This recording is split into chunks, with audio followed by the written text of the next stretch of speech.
What is up? It is Monday. It is April 12th, 2021. William and I are here watching some replays from the weekend, listening to some country music. I even have a parlay pup between my legs right now. Will, how are we doing? We're good. Very, very good weekend in terms of headlines. So I'm pretty excited because normally at this time of the year you're thinking, what do we want to talk about?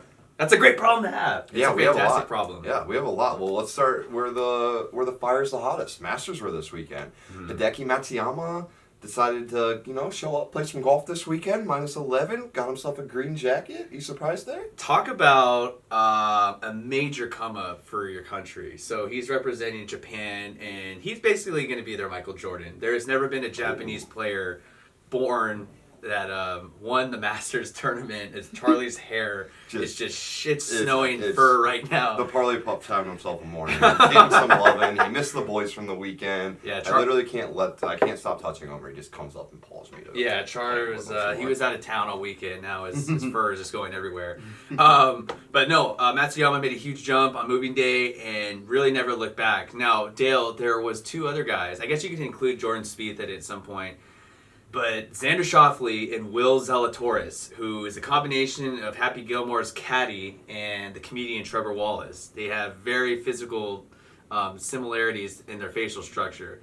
Zalatoris, for being a young cat, was like 24. Dude showed out. -9. He almost had to go into a playoff if Matsuyama would have fucked it up at the end. He did. So Will Zalatoris, I genuinely think, had the best weekend of anybody. He won 1.2 milli. He gets tweets from Adam Sandler, and on his wedge, it even says, Mr. Gilmore, I am your caddy. Like, that guy is a stud. I like him. He's got a fan in me. Okay, Xander Schauffele. Ooh. My boy, a distinguished alumni from the San Diego State University. So, dude was on fire, and he was in contention all day Sunday. He was paired with Matsuyama. He birdied 12 through 15 and got to 16. And similar to guys in the past, whether it's like Rory McIlroy like a decade ago, takes a drink. He was on fire. He uses an 8-iron and fucking has his ball fall into the water. Matsuyama never looked back. You're absolutely right. I was watching it, and when it happened, it took all the energy away from the thrill of the ending of that round. Yeah, because at that point, he was only 2 shots back. Yeah, he would have been 2 shots back. He would have been able to put a bunch of pressure on Hideki. That would have been 5 straight birds or pars if he could have just parred that hole and got on to 17. He would have had a chance. Just stay dry. The pressure is real at Augusta. He would have had a chance if he could have stayed dry there. I feel bad for him. I do too, and he was really like upbeat. I would say upbeat, but he was professional at the end. Amanda Balionis or whatever was basically asking him like, "What do you think?" He's like, "I fucked up." Like, if you're a golf fan or like a young kid in golf, I feel like Xander's a great person for you to watch. The way he carries himself on the golf course and his interviews, I like him a lot. I mean, triple bogeys, and I understand the money's at this point. He has sponsors and endorsements, all of it. That triple bogey, which he had never done in a major before, cost him $575,000 because he was planted in second place and then fell down. So Will Zalatoris won 1.2 mil. Good for him. Good for Will. Good for him. I mean, hopefully my Will can win 1.2 mil for the boys soon. Yeah. That's definitely that's the next goal, and then I'll engrave some other funny thing on my wedge as well. Dale, you are my bookie. Yes, exactly. But no, I mean Xander, it was a good weekend. Everyone's like, oh, like I miss Tiger. I do miss Tiger. I think there's a part of all of us that says, God, Tiger Woods was in it, but he's in recovery right now. So hopefully, maybe next year this might be it. But really fast too. I don't know if we mentioned. Matsuyama, congratulations! Seriously, that's fucking awesome. His caddy did the bow thing, really cool moment at the 18th hole. Super great. Grow the brand, grow the game. Did he fly commercial? There's videos floating around. He won $2 million and a fucking green jacket this weekend. Yeah, he was at Chicago Airport, green jacket in hand, literally on his arm. It looked like he went to Macy's. Like he was just like, oh yeah, this is the jacket I don't want to wear right now. That's what I needed out of Hideki following this. Just normal, down to earth. Like, I'm so happy I'm doing this for my country. Like, he's not showboating. He's genuinely happy about the steps that he made here, and I love that. And the time difference when he had won yesterday. Early afternoon or late afternoon, early evening, depending on where you are in the country. In Japan, it was like 8 or 9 in the morning. Yeah. So that was a great way for them to start their week. Oh, absolutely. Not so great way to start our week. Phillies fans, I think it's more of the Braves fans. I feel bad for the Braves fans, but Phillies fans, like, you got away with one last night. Controversial call at home plate. Dude, well, the MLB replay has consistently fucked up since it came into existence. Do they exist? I don't understand. Is it even there? I don't know. The video was clear. So what we're talking about last night, Sunday Night Baseball, the game of the week, whatever, on ESPN, the Phillies versus the Braves. I watched basically all of it, and it was a home run affair. Bryce Harper, he got in on the action. Didi Gregorius, Ronald Acuna, Freddie Freeman. It was awesome. The stars were out. No, it was really great. And, we kind of talked before the show. I really feel like the NL East is probably the deepest in terms of talent-wise, in all of baseball. You get like the NL West with my Padres, who we'll get to in just a sec. And the Dodgers, say top-heavy, just in terms of the sustainable talent. Where if you look at the NL East, any team really can have a chance, not, I wouldn't say at the division, but can possibly make the playoffs. In terms of this call. So, bottom of the ninth, or top of the ninth, 2 outs, or 1 out. Alec Bohm was on third base. Pop fly is hit to Marcell Ozuna in left field. Like, not even a deep one, just a shallow pop fly. Which, you would, it's kind of testy going on Marcell Ozuna. I mean, it was a bold strategy taking up on that. So sacrifice fly, he ends up just taking off. Matt Vescursion on the telecast is like, oh, he's going. So Alec Bohm he is by any set of eyeballs in the United States of America saw that he was out. He was out by a mile. The catcher textbook just blocked it without, or was in a position to tag him out where Alec Bohm's foot even got pushed out of the way of touching home plate. And he was still rolled safe. You see the foot go up. Like, my mom could have made that call. Shout out Kelly. She could have made that call. How are these guys who are making dumb fucking money not making these calls? No, it was brutal. So social media blew up. Everyone that was watching that game, you had guys, whether they were on the Dodgers, they were on the Yankees, they were on the Rays. Everyone was tweeting this out. Basically, and then the Umpires Association, at MLB UA.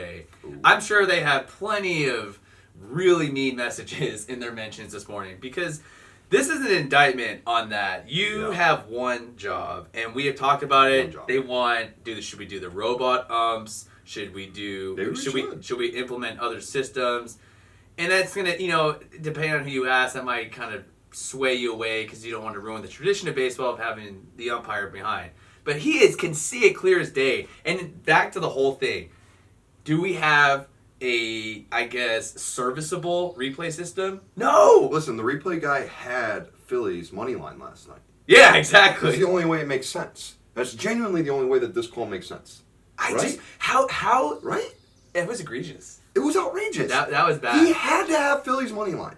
The only way that made sense. He was out. Even in real time, you're like, I think your gut instinct would have said out. But you would think, now, at the professional level, you have a replay system, as I do that in air quotations. Now, you think, okay, if he was ruled out and he was actually safe, then you could overturn it.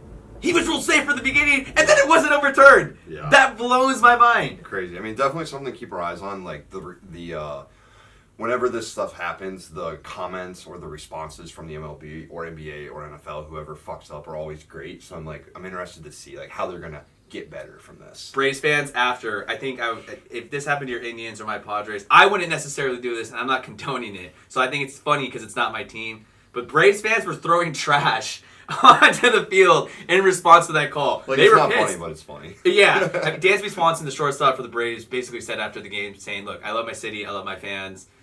Don't be doing that. It is unclassy, but I can understand the frustration level, whether they're throwing, those Bud Light cans, or they're throwing pretzel wrappers and sunflower seed shell bags. Yep. I mean, bad luck, MLB umpires. But we're going to go to good luck. Special of the day. Will San Diego Padres had something historical happen Friday night. San Diego's own Joe Musgrove threw the first no-hitter in San Diego Padre history. He had 10 Ks against the Texas Rangers. William, break this down for me. What does this mean for you to have your team win a regular season game like this? I hate you so much. He's just being a hater because the Cleveland Indians are 5-3 in sole possession. They're doing okay, but he's still really upset about ownership. I am. Joe Musgrove, the pride of East County from Grossmont High School. He shouldn't have to buy a drink in San Diego ever again. His parents' coffee shop is getting incredible marketing right now, and I think I might even go try it later because I'm going to try his number 44 special. Joe Musgrove just delivered. I really feel that the Padres need to be the co-owners of the Texas Rangers because not only did we play in a playoff game or series last year in their stadium, we started Slam Diego and Tatis we were up 7 runs, and he hit the grand slam that basically sent the media waves or the shockwaves in the media world. And then we no-hit him on an innocuous Friday this early in the season. No, Dale, it means a lot for it to be the first, and the fact that he's from San Diego. No-hitters are cool. Yeah, I think there's like a 306 now. It was special, and I was watching it at a bar, and there was like 2 other Padres fans, and everyone else was just kind of like casually drinking or eating, and then I started screaming, kind of blacked out in the moment. I was like Frank the Tank in that debate scene on Old School when my God. Yeah, I don't know what happened. The videos were great. The videos were great, so thank you for everyone that was cracking up on it. I don't remember any of that. It was a really weird moment. But Joe Musgrove, I mean, I think he might win the Cy Young. Like, I don't knock on wood, I don't want to jinx it too early. I mean, he has 18K so far, 2-0. Are we predicting Cy Young winners 2 weeks into the MLB season? I am not. I've said some blasphemous things. This is not blasphemous. My God. But I am super stoked because that meant a huge deal to the city of San Diego. It's like, look, man, it's like all your friends are finally getting laid, and then you're the last one. It just never happened. You can't close, and then you do it. Now you do it. Now all we need is a World Series, and then we're in good shape. So I mean, look, Dale, the Padres were the last team to get the cycle, to hit for the cycle with Matt Kemp and Will Myers, and now we are the last team. We are no longer the last team without a no-hitter. Joe Musgrove, fuck yes. And some of his stuff that he was saying, like, are you superstitious? You play baseball, I play baseball. I was superstitious as fuck. I'm super superstitious. Not like Michael Scott where he says I'm a little stitious. I'm superstitious. One person outside of me has put their hand in my glove, and I literally yelled at them after. That means a lot. I've got to get a new glove. Yeah, it's sacred. So some of the stuff that Joe Musgrove was saying during the game, he has his own way. Every pitcher, every player has his own thing. He has a towel and lays out 9 pieces of bubble gum between every start. In between each half inning, he chews it, and that's how he gauges how far he's into the game. He had never eaten all 9 pieces until Saturday. And the last funny thing on Joe Musgrove, he said that after the game, obviously super stoked for San Diego, but another funny thing, Dale, when you break the seal, whether we're drinking water, whether we're drinking booze, once it's broken, it's broken. Niagara Falls. Yes. So now, instead of...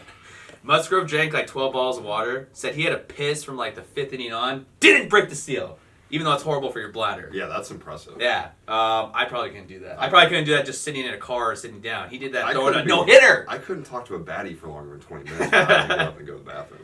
So, above all, fantastic weekend. If something's happening on Friday and we're still talking about it, it's a pretty big deal. So, very, very happy for Joe Musgrove. Absolutely. I'm not happy, though. I'm cold. You are a little cold. My blood pressure is not good. It's through the roof, and... your temperament is very cold. What I'm referring to is Dale's bets. Like, I have tears in my eyes thinking about it. I mean, I couldn't be worse right now. He's gone through like a whole thing of Kleenex because... I literally ran out today. Dude, guys, I don't know what's happening. The MLB is bending me over and just making me their bitch right now. So basically, your bets are MLB umpires and you are Alec Baum. Precisely. Yeah. I mean, dude, last weekend, I literally lost 3 extra inning games and a lead by 4 in the 7th inning.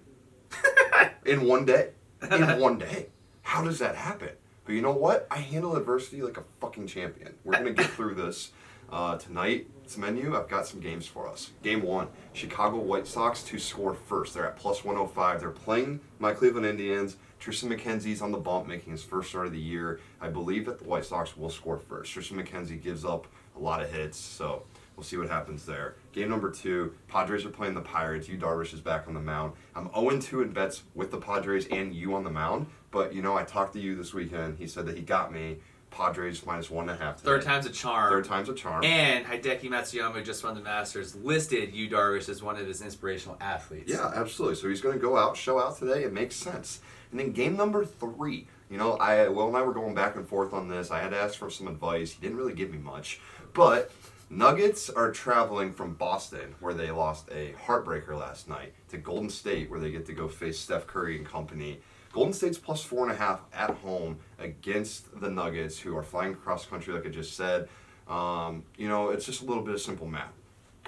Losing in Boston, traveling across the country, plus playing Steph Curry equals Golden State dub. So I think Golden State not only covers, but they win the game outright. They're plus 4.5. So let's see what happens. I need to get hot this week, though. I'll do one NBA bet to help you. Hopefully, we can get some good juju because I haven't been too hot either. The Spurs bent me over yesterday because DeMar DeRozan decided to show up and hit a game winner as the clock expired. But we had the Philadelphia 76ers and Dallas Mavericks tonight. I understand that Luka Doncic early in the year, I don't know if he folded because everyone wanted him to put his name in the MVP discussion. He's still very good, but he's also very young. Now, the 76ers, on the other hand, who before Embiid, speaking of MVP favorites, was basically going to win it and then hurt himself. So I think with this, we all know that the fact that they're going to Dallas and Porzingis is back in the mix. I still like the Sixers, though. I'm going to go -2 for them tonight. I expect them to ball out. I like that. I also think that I would say, what is it? Maybe the Nets and Sixers, top in the East, top dogs. I mean, you've got. Can we see that in the Eastern Conference Finals? You've got Nets, you've got Sixers. I still think the C's are okay. The Bucks are there. I mean, the Heat with Depot are also a very legit contender. You've been high on that since they signed. Yeah, I'm really high. I'm more excited for the East than I am the West coming into the postseason. Charles Barkley said it best. He's been fat, he's been skinny, he's been poor, he's been rich, and the Clippers have always sucked. So they don't. Oh my God. They don't excite me. Golden State's Golden State. I really think it's just the Lakers in the West this year. The Nuggets, don't get me wrong, the Nuggets are elite, and I know that. But until they beat Bron, I just don't see Jamal Murray and company beating Bron 4 times. Hey, they still have Jokic. But yeah, so I take the Sixers right now. You can tease them -2. I like the defensive front. Yeah, Ben Simmons, Matisse Thybulle, I think that's how you say it, and Joel Embiid. Give me that. Absolutely. Guys, give me and Will your love, support, affection, follows, subs. Don't forget to do all that at WOTM Daily, at Airedale_, at Will Galvez, at JP25 Media, Tiki-Taki, Apple, Spotify. I don't know what I'm doing with my hands, YouTube, Facebook. It's like a light show, dude. All the above. We're fucking rave right now. I love it. We'll be back on Wednesday. Hopefully we hit some bets tonight. We're going to get out the Schneid. It's time. Just like the Padres got out the Schneid with Joe Musgrove throwing into a hitter. Congrats, Joe. Fuck yeah. Pride of San Diego. Let's go. Have yourself a day.